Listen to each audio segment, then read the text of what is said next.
So we collected his rifle, and then we went in and we found the bomb. They were scooping it out with the sea ration cans. How'd the bomb get there? Was it unexploded? Yes, it was. It had been dropped from an airplane. Yes, from B-52. All right.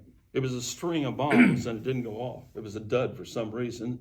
Basically, they cut the tail fin off and rolled it in, and it dug this hole in the crater, you know. So anyway, I took some C4 and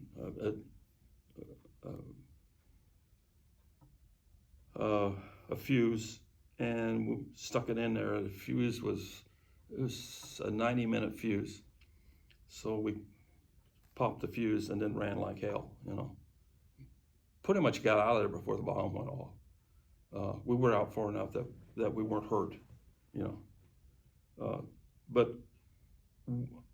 the Air Force had us do that quite often. We would go in and survey an area that they had bombed. And a B-52 strike is horrible. They use 3 planes. I would say it's maybe half a mile wide and maybe 2 miles long, something like this. It's a hell of a strip.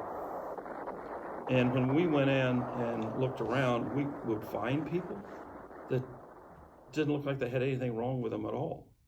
I mean, there were no wounds on them or anything. The only thing we would find is maybe some blood coming out of the ear or maybe the eye.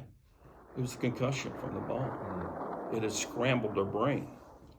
In other cases, there'd just be pieces.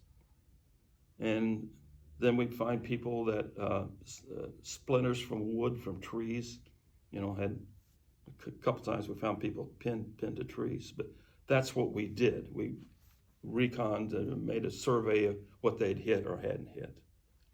Okay, now we'll go back to the Bong Song incident. And this is an example of grunt humor, combat humor. So we after we'd done our job, we got on a chopper and went back to the base.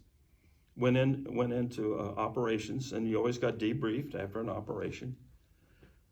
And I still got brain on my face, on my uniform, I mean, all over the place. And we walk in there, and we started telling the sergeant, we gave him the SKS and what documents we could find and stuff. And we were talking about what we'd done. And back over in the corner, I look, and there's this second lieutenant. He looked like he was still in grade school.